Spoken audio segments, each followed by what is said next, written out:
Et chaque fois que je pense aux efforts de formation que nous déployons, à ces mots que nous leur disons pour faire leur travail, pour étudier, je pense à un poisson dans l'eau. C'est une merveille, mais s'il n'a pas développé ses nageoires, il est incapable de se diriger, il est incapable d'avancer. Un jeune sans formation, c'est un peu comme un poisson sans ses nageoires. Il sera dans la mer, mais il ne va pas avancer. Pas toujours facile de les convaincre d'étudier, je sais. Mais toute stratégie de développement doit évidemment miser sur la formation, sur l'éducation, pour l'emploi. Alors pas n'importe quelle formation, pas n'importe quelle éducation, mais ceux d'entre les canaux de formation, notamment professionnels, notamment techniques, qui permettront de répondre aux besoins du marché du travail. Dans des domaines qui s'avéreront rentables, dans des domaines qui s'avéreront source de productivité et de compétitivité pour les produits fournis par la Côte d'Ivoire. Un exemple, la transformation de la noix de cajou, notamment dans le domaine agricole. Ça signifie qu'il faut évidemment investir dans des programmes de formation professionnelle. Alors après l'investissement, l'inclusion. Et j'en dis quelques mots. La croissance et la prospérité ne peuvent durablement profiter qu'à un petit groupe. La croissance et la prospérité ne sont pérennes que s'ils profitent à l'ensemble de la population et s'ils permettent des opportunités pour tous. Pourquoi est-ce si important? C'est tout simplement parce que si la Côte d'Ivoire devient un pays émergent à l'horizon 2020, il aura besoin d'une classe moyenne importante. Quand vous observez le développement des grands pays émergents, c'est la démarche qui est la plus durable, la plus pérenne, celle de la constitution de cette classe moyenne, qui est à la fois un gage de sécurité, de stabilité, mais un gage de développement économique, parce que cette classe moyenne, c'est une classe qui consomme. Une classe moyenne solide, c'est le gage d'un développement. C'est aussi un effort de diminution des inégalités qui va de pair avec des phases de croissance plus soutenues. Là aussi, nous avons fait des travaux d'analyse pour examiner si une croissance mieux répartie était facteur d'une croissance plus durable. La réponse est oui. Dans un pays comme la Côte d'Ivoire, l'inclusion revêt une importance particulière. Elle contribue aussi au processus de réconciliation nationale et de consolidation de la paix sociale. L'écrivain ivoirien Jean-Marie Adiafi disait « Il y a des cicatrices qui saignent encore plus que les plaies elles-mêmes. Il est plus facile de guérir les blessures lorsque toute la population partage un même élan dans un esprit de solidarité sociale et au détriment d'un certain nombre de querelles politiques, de combats personnels, qui le sont souvent au détriment de la population elle-même. Relever le défi de l'inclusion implique des actions multiformes. Cela passe par l'investissement dans le capital humain et dans l'emploi, comme je viens de l'évoquer, mais cela passe aussi par de solides dépenses sociales, qui visent en particulier les catégories les plus défavorisées de la population. On ne peut pas dépenser. Donc si d'un côté on dit qu'on doit dépenser en matière sociale au service des plus pauvres et des plus défavorisés, ça signifie qu'il faut par ailleurs réduire d'autres dépenses. C'est-à-dire une réduction des dépenses dans les domaines où la dépense publique n'est pas performante, comme une partie des subventions au prix de l'énergie. Ces types de subventions ont des effets négatifs sur le budget, ne sont pas particulièrement équitables en raison de ceux qui les reçoivent, ne sont pas particulièrement propices à l'inclusion et ne sont pas non plus particulièrement propices au respect de l'environnement. L'inclusion, elle suppose également l'accès généralisé au crédit, notamment pour les petites et moyennes entreprises, notamment pour les toutes petites entreprises. Et à cet égard, une recommandation de notre institution pour la Côte d'Ivoire, c'est de rendre son système bancaire plus compétitif. L'amélioration du cadre légal du crédit, y compris en ce qui a trait à l'amélioration du foncier, aidera considérablement à acheminer le crédit vers ceux des opérateurs qui en ont le plus besoin et pour lesquels l'accès est le plus difficile. Ce sont toujours les mêmes. Les PME, en particulier les toutes petites entreprises, et notamment les entreprises qui sont créées et gérées par des femmes. Alors après l'investissement, après l'inclusion, je voudrais dire quelques mots sur la gouvernance. C'est le troisième défi.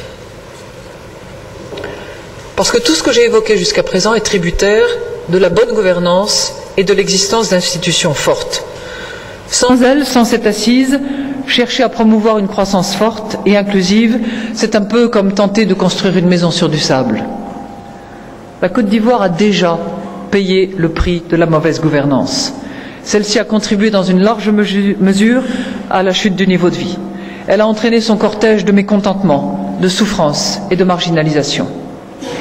La gouvernance s'est davantage affaiblie durant les troubles de la dernière décennie et nombreux sont les Ivoiriens qui ont sombré encore plus dans la misère, perdant confiance dans les institutions publiques et n'ayant guère plus d'espoir pour leurs enfants. La mauvaise gouvernance dans tous les pays où elle passe, dans tous les pays où elle reste, laisse un triste héritage. Permettez-moi à nouveau de citer des chiffres et des classements qui ne sont pas favorables à la Côte d'Ivoire, et je le fais parce qu'un ami doit la vérité à son ami. La Côte d'Ivoire aujourd'hui occupe le 46e rang sur les 52 pays africains dans l'indice de gouvernance Mo Ibrahim. Et ce qui est encore plus révélateur, la 48e place quant à l'état de droit. C'est pour cette raison, Monsieur le Premier ministre, que j'applaudis la réforme que vous avez engagée et le chapitre que vous consacrez au développement de l'état de droit dans votre plan national.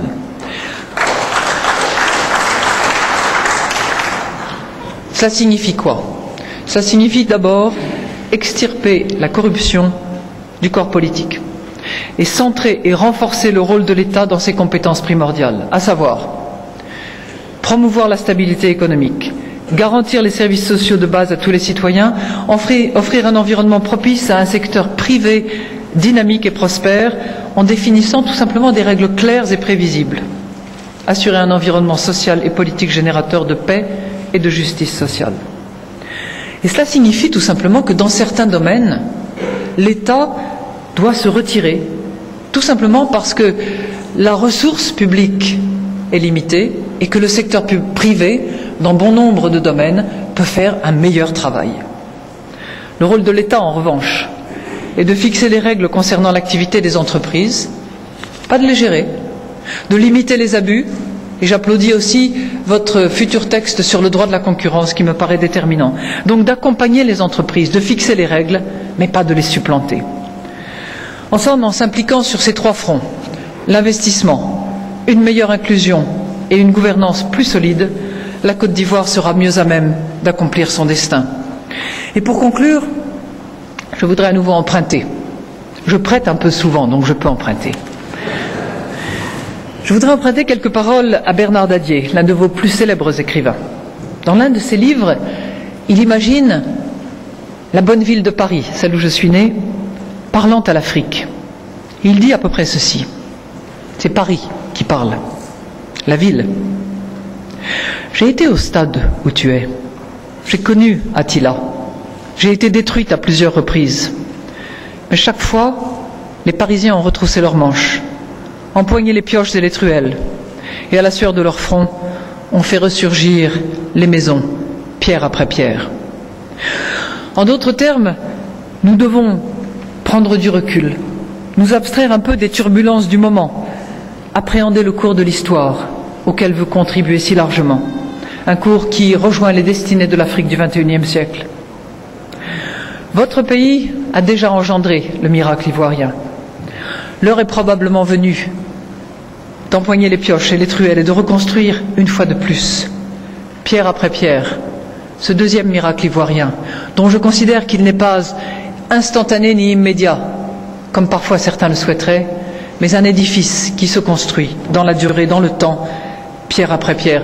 Ce que vos aïeux ont réalisé, vous pouvez, vous aussi, avec patience, avec persévérance, avec courage, avec confiance, avec foi et vaillance, faire la même chose. Et je tiens à vous assurer que le Fonds monétaire international sera là, à vos côtés, tout au long de ce chemin.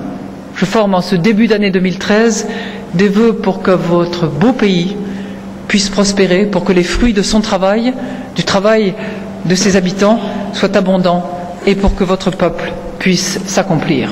Merci de votre attention. Ainsi a parlé le bon Fonds monétaire international. Un message d'espoir.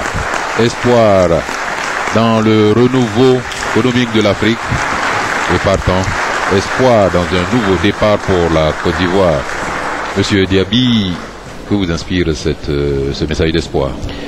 ce message d'espoir est réaliste et réalisable. Merci. Et le canevas a été donné par la directrice générale du Fonds monétaire international. Mesdames et messieurs, chers collègues, nous venons d'entendre l'important message de notre hôte. Ce message arrive après la récente adoption de la loi de finances 2013 et il nous aidera sans nul doute à procéder dans de meilleures dispositions au contrôle aussi bien en cours d'exécution qu'à posteriori des finances de l'État. Je voudrais adresser en conséquence à notre nom à tous nos vifs remerciements à Madame Christine Lagarde qui a choisi au cours de son séjour en terre ivoirienne de s'adresser aux représentants du peuple que nous sommes. Mesdames et messieurs, chers collègues, je sais que vous êtes un grand nombre à vouloir saisir l'opportunité de la présence ici de la plus haute personnalité des institutions de Bretton Woods pour engager avec elle les échanges sur de nombreux sujets de finances nationales et internationales. Toutefois, le temps nous étant compté, je suggère que cet exposé édifiant sur les défis économiques qui nous attendent puisse être mis à notre disposition afin que nous puissions nous en instruire.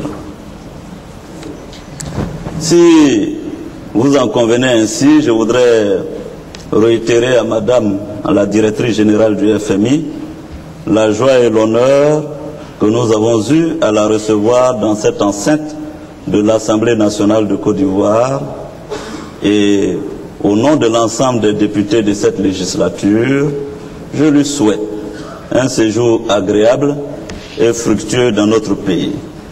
Je voudrais également remercier les membres du corps diplomatique qui ont toujours répondu présents à nos invitations et leur traduire la gratitude du peuple de Côte d'Ivoire. Tout à l'heure, nous ferons une photo de famille avec Madame la directrice générale. Ensuite, Madame la directrice générale, le Premier ministre, ministre de l'économie et des finances, et nous-mêmes irons déposer une gerbe de fleurs sur les lieux du drame de la Saint-Sylvestre. Mesdames et messieurs, chers collègues, nous avons ainsi épuisé le point inscrit à notre ordre du jour, conformément aux dispositions de l'article 63 de la Constitution. Je déclare close la première session extraordinaire de l'année 2013. Je vous remercie. La séance est levée. Mais les gens vont sortir pour nous voir ici. Alors? Oui, comme vient de l'annoncer le président de l'Assemblée nationale et l'hôte du jour, en compagnie certainement de Monsieur le Premier ministre, vont se rendre sur le lieu du drame de la nuit du 31 décembre 2012 au 1er janvier 2013 pour y déposer une gerbe de fleurs. Nous allons essayer de les suivre sur ce parcours de la solidarité humaine et